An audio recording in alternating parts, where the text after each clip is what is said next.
Our 2019 retrospective is almost over. We've counted down the top 10 comic book characters, the top 10 comic book villains, so now it's time to talk about the biggest and best moments of the year.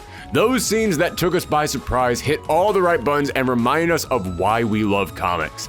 Now, just to warn everyone, because of the nature of comics and how you have to know what happened to keep up to date with books, I feel like spoilers aren't that big of a thing to be worried about.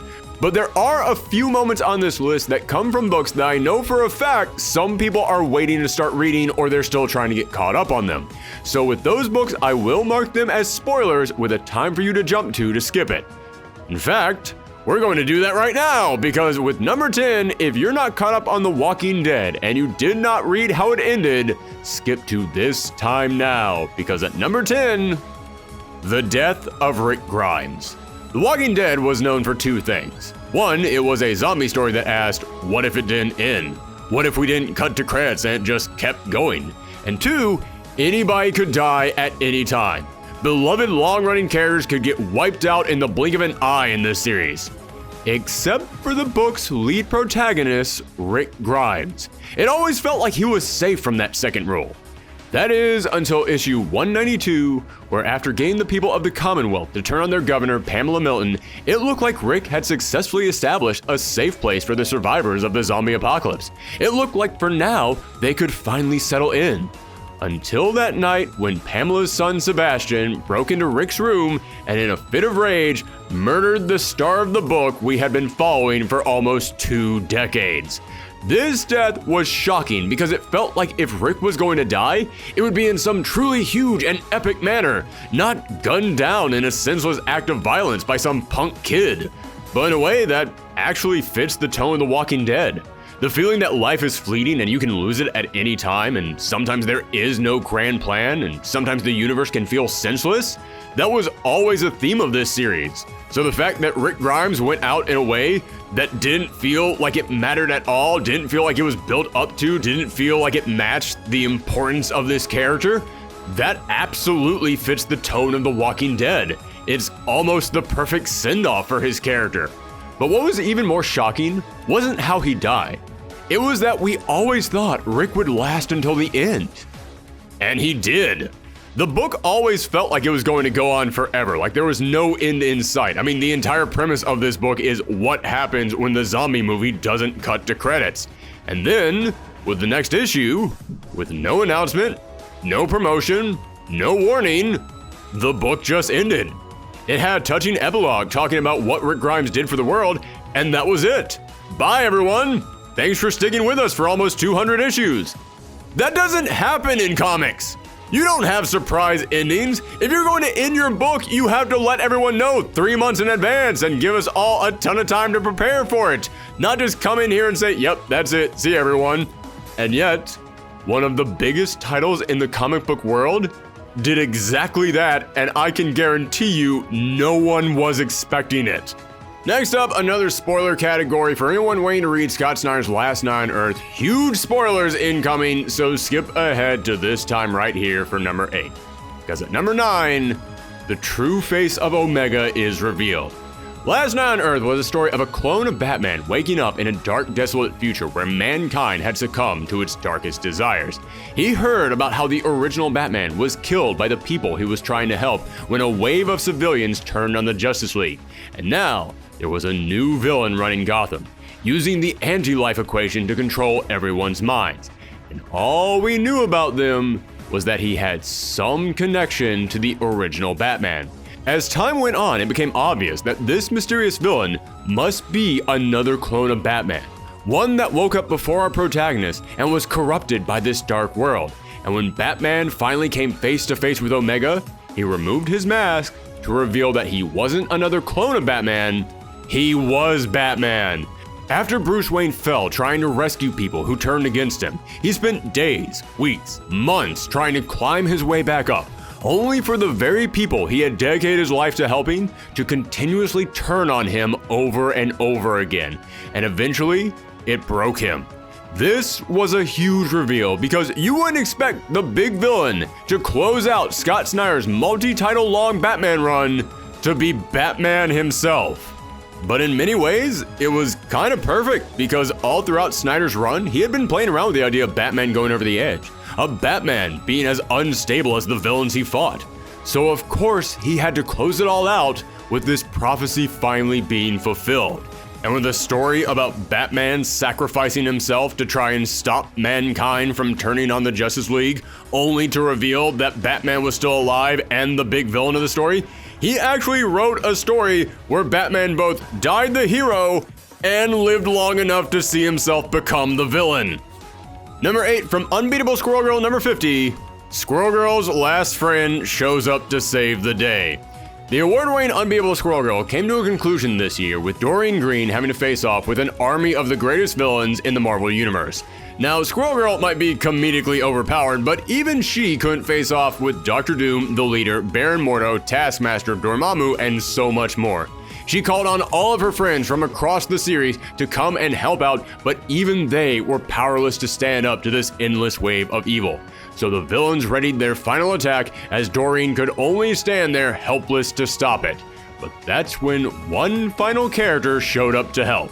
The final ally to show up being the very first one that she made in her series, Galactus. You see, part of the magic of Squirrel Girl is that she can make friends with pretty much anyone. And in this moment, her most unlikely ally showed up to help out his squirrely Earth pal.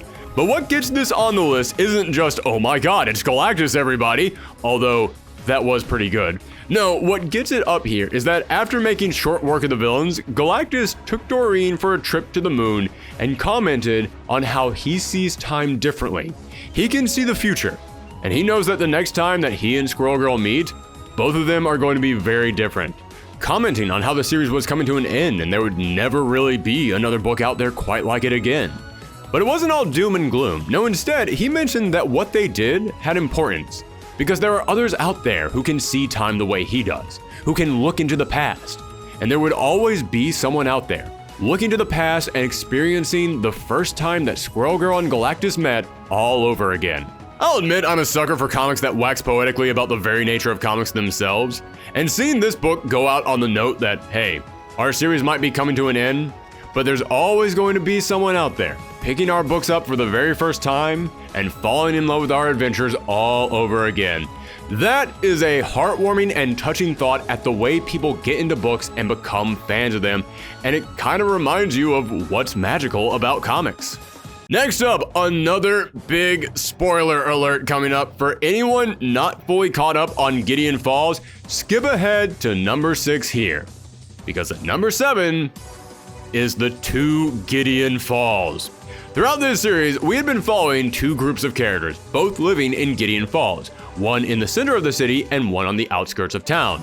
But these groups had been haunted by a mysterious structure called the Black Barn, a building that would appear out of nowhere and would beckon people to come inside, and once you crossed into the borders of this barn, you would be lost forever. This year, we finally got the origin of the barn, that a scientist built a device inside the barn over a century ago that would allow him to explore other realities. But this ended up awakening an evil that lived between worlds that went on a cross-dimensional killing spree. And honestly, I could have put the multiple issues exploring this reveal on here because every single new world that we saw explored just hit me like a punch to the gut. But no. The thing that really dropped my jaw, the thing that made me have to step away from this book and take a moment to let it sink in, was when our 2 protagonists, Norton Sinclair and Father Fred, entered the Black Barn and walked out the other end. Fred found himself in Gideon City and Norton found himself on the outskirts of town, the 2 having swapped places. It was then that Norton asked where he was, and when he was told he was in Gideon Falls, he replied, "This can't be Gideon Falls. Gideon Falls is a city." At which point I gasped so hard I think I exhaled about 5 years of my life, because it was in that moment that I realized we have not been following 2 characters in 2 parts of Gideon Falls. We've been following 2 characters in 2 totally different realities. Everything I knew was turned right on its head in one line. The only reason this isn't higher up on this list is because I know there are going to be some people out there who say, oh, I saw it coming. Oh, there were hints all over the place. How did you not figure it out? I don't know, I just didn't. Maybe I'm dumb. Maybe I blacked out while reading a Pinnacle issue. All I know is this reveal left me speechless. Now, on to number 6, I'd like to take a moment to welcome back everyone here who skipped past number 7 and say, you might want to skip ahead again, because if you're not fully caught up on East of West and you have plans to eventually read it, then jump to this time right here to get to number 5, because at number 6 is the final war between Mao and the Confederates. East of West is set in a world where the country has been divided among numerous factions, warring with each other, and with the return of the 4 horsemen of the apocalypse, or more accurately, the 3 horsemen of the apocalypse, since Death retired to become a cowboy, it was a pretty good sign that the inevitable was about to happen and these groups were going to wage war. And this year, with the series coming to a close, the final battle between the armies of Mao and Archibald Chamberlain commenced, and it was one of the biggest, most brutal, knockdown, tooth and nail clashes I've ever read in comics. Each issue treated us to one side, turning the tides against the other, only for you to turn the page to find that now the other side had their own surprises in store. The clash between Mao's will and determination and Archibald's tech and treachery was so tense it was truly worthy of being the finale to such an epic series.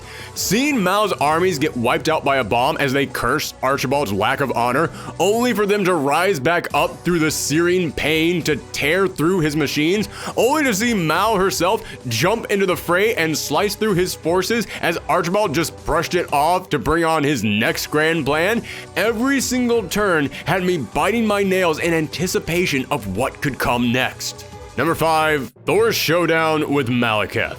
Throughout Jason Aaron's legendary run on Thor, he took the God of Thunder on a truly epic story as we saw Thor rise and fall. We saw the God of Thunder lose his hammer and struggle to really deal with the idea of worthiness and confront the behaviors of his fellow gods and ask if they really were right. And as Thor suffered, we watched Malekith's armies growing, marching across the 10 realms, spreading destruction and war wherever he went. This all hit a peak when Malekith's armies invaded the Earth and the Dark Elf kidnapped Thor's parents and set up a barrier that would only allow Thor to enter, forcing Thor to battle the forces of Malekith alone. However, after sacrificing his eye to the World Tree, Thor realized the answer to this riddle. Only Thor could pass the barrier. But it didn't say how many Thors.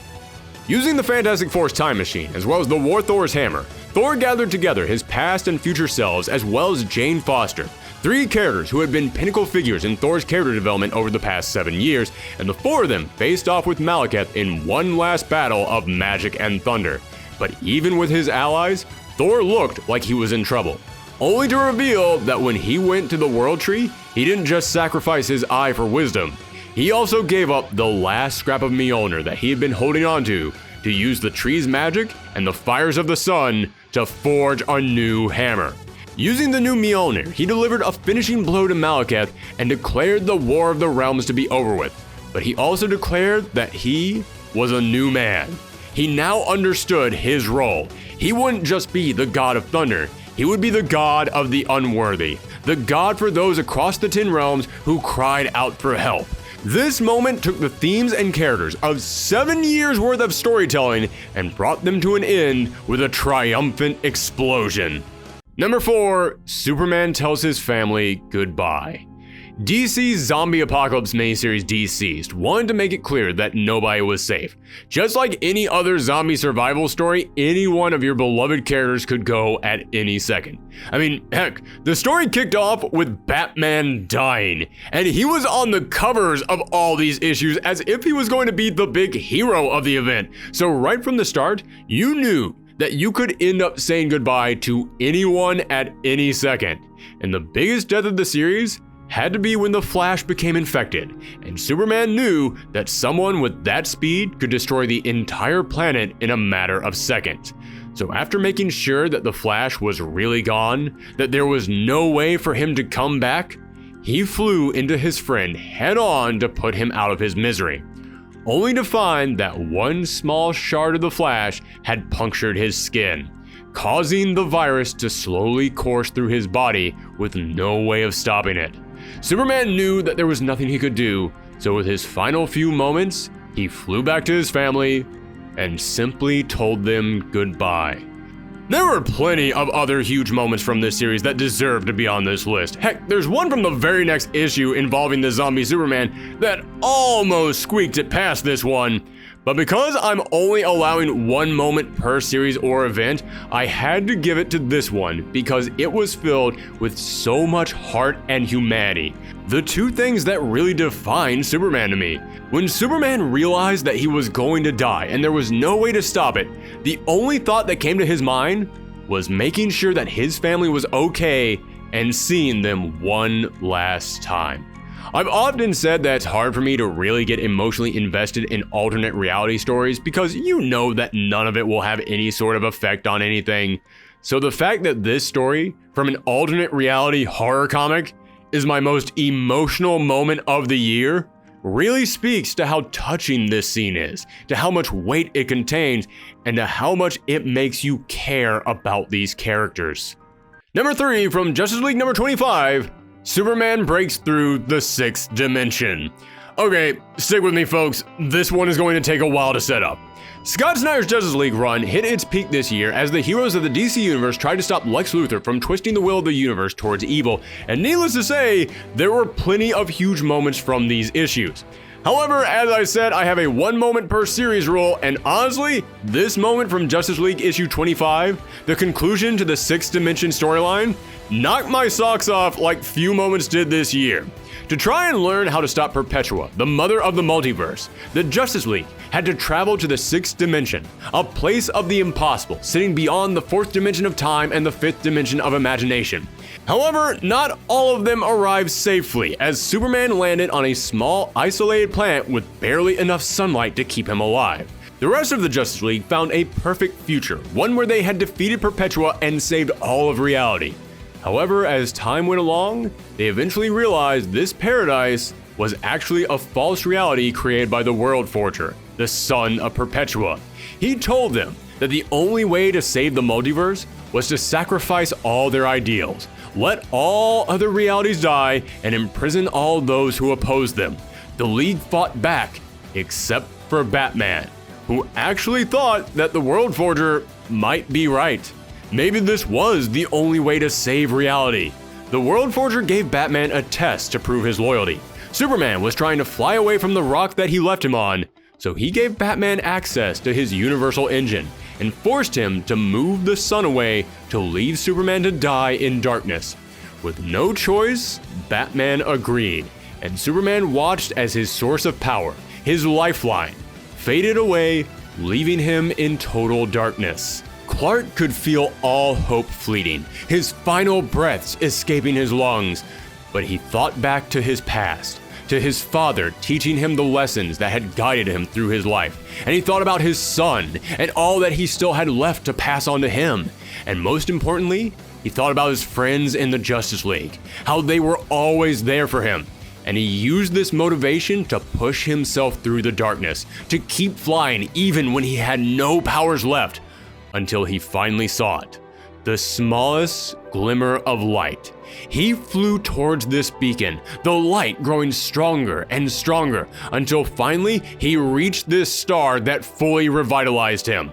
But he didn't stop there.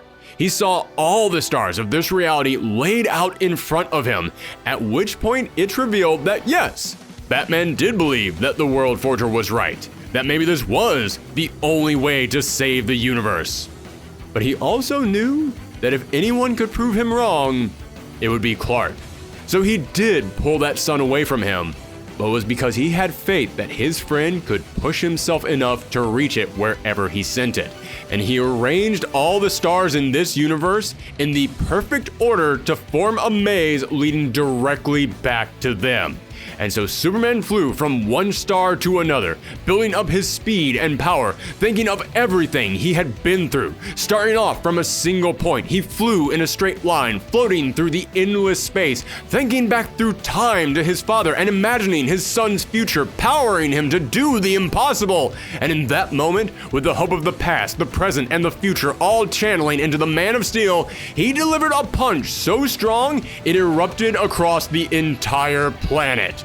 This wasn't just a great moment from this year, this is hands down one of my favorite Superman moments of all time, as it shows what a talented writer Scott Snyder can be, as he took the entirety of a storyline and put the weight of it into a single punch that matched the spirit of Superman.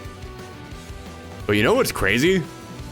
That's not even the top Superman moment this year. But we'll get to that in just a little bit, because at number 2, it's Moira McTaggart's Secret. When House of X and Power of X started up, we could tell that something was different about the X-Men. They were now running their own country, and they were done taking crap from the human world.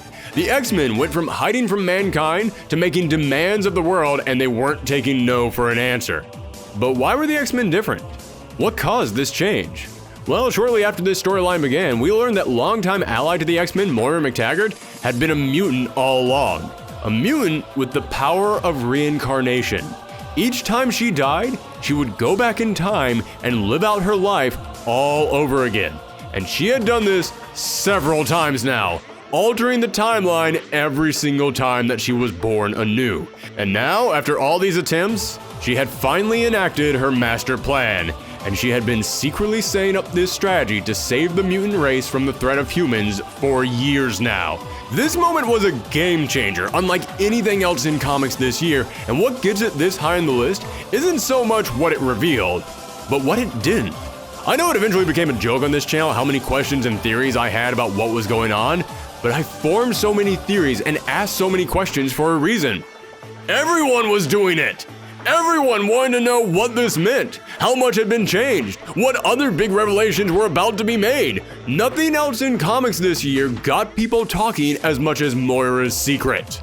And at number 1, Dr. Manhattan resets the universe. When we learned the secret of the New 52, that the DC Universe had been rebooted into a darker and grittier reality, not by Barry Allen going back and changing the timeline, but by Dr. Manhattan from the Watchmen meddling with the multiverse, people could not wait to see where this story would go. Would this be the moment that the brighter, more hopeful DC Universe would return? Would we finally get the JSA back? What would come from the Watchmen meeting the DC heroes? Well, those answers started to be explored when Doomsday Clock was launched, the 12-issue long series exploring how Dr. Manhattan came to the DC Universe, how he changed it, and would the wrongs he committed be righted? But then Doomsday Clock suffered one delay after another, and it slowly became clear that the plans for this series weren't quite panning out the way they intended, and, well, maybe I'm just talking personally, but there came a moment that I started seriously doubting that this series would be able to pull off the monumental task before it. But lo and behold, when Dr. Manhattan finally faced Superman, the moment that had been foreshadowed throughout this series, the event that promised it would either lead to the death of Dr. Manhattan or of the entire universe, rather than fighting him, Superman reached out.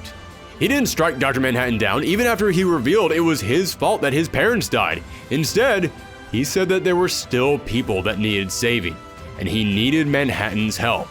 He met the grittiness of the Watchmen universe with the heart and hope of the DC universe.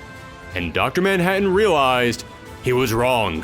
He realized how much he was missing his humanity, and he used his power to restore what had been stolen away. In that moment, the Justice Society, the Legion of Superheroes, and so much more returned for a gorgeous splash page that really felt like the old DC universe was back. But it went on from there.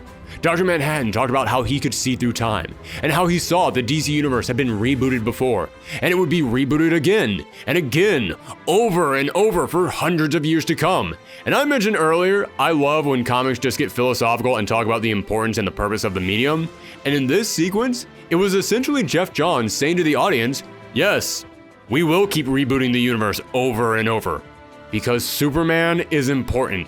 DC Comics are important. And sure, sometimes we might change in an unexpected direction, we might go down a dark path, but the heart and the love and the legacy of these books will always come back. And there will always be new stories to tell with them, because it's important that a character like Superman sticks around. And hey, he's kinda right. I mean, the Man of Steel did have 3 moments all surrounding him in the top 4 this year. That's pretty darn impressive. But there you have it, folks, our top 10 comic book moments from 2019. Let us know your favorite moments in the comments down below. And if you like this video, then make sure that you share it around the web. It is the best way to help this channel grow. And make sure that you come back next week for the big conclusion to our 2019 retrospective, in which we count down the top, not 10, not 20, not 50, but top 100 comics of the year. Thanks for tuning in, everyone. Come back next time.